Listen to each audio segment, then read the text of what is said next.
Now to a very troubling trend. The crimes against Asian Americans have risen drastically since the start of the coronavirus pandemic. In the San Francisco Bay Area alone, there have been several violent attacks on elderly members of the Asian American community leading up to the Lunar New Year last Friday.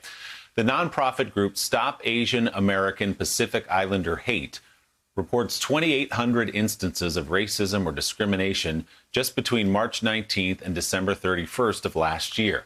Joining us now is the CEO and founder of the nonprofit group Rise, Amanda Nguyen. Also with us, the founder and CEO of Stop AAPI Hate, Dr. Russell Jeung. He is also a professor of Asian American Studies at San Francisco State University. Good morning to you both. Amanda, let me begin with you. How do you account for this rise, this ugly rise in hate crimes against Asian Americans? Look, leadership matters, and I urge our elected officials to stand up and denounce this. Of course, there has been a rise connected to coronavirus.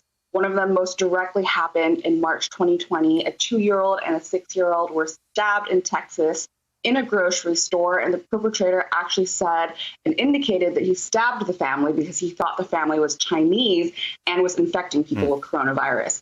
And so when you have language, rhetoric from our leaders that say that we are a perpetual foreigner, that we are other, it has consequences, and those consequences have now resulted in lives being lost.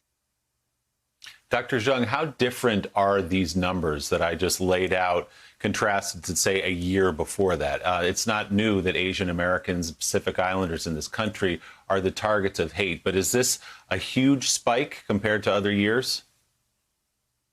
Yeah, it's certainly a huge upsurge in racism against Asian Americans. You know, the year before we weren't even documenting it, but because we saw such an increase in the hate and the attacks against us, we began to document last year.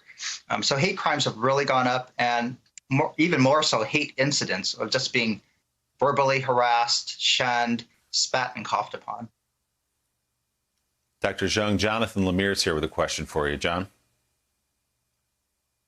Hey, Doctor, I just wanted to see if we can go a little further into this rise. What sort of trends are you seeing statistically? Are there certain parts of the country where we're seeing this happen more often? Are there particular types of victims we're seeing, or perhaps particular types of perpetrators? And then as a part two, what are you seeing in terms of means to prevent this? What has law enforcement been doing? Has there been enough rhetoric, perhaps, from elected officials, whether in the state or federal level or from the White House itself?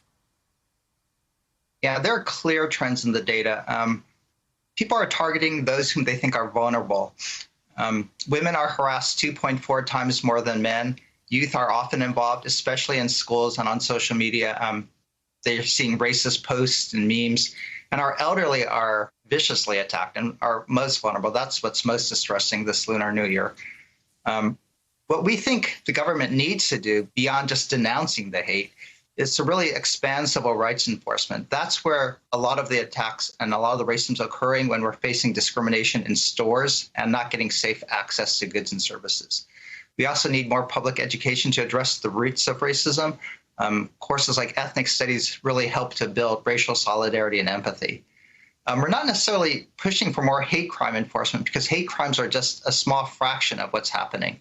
Rather, we're really pushing for more restorative justice matters, where communities can heal and Asian Americans get culturally competent resources to deal with their victimhood.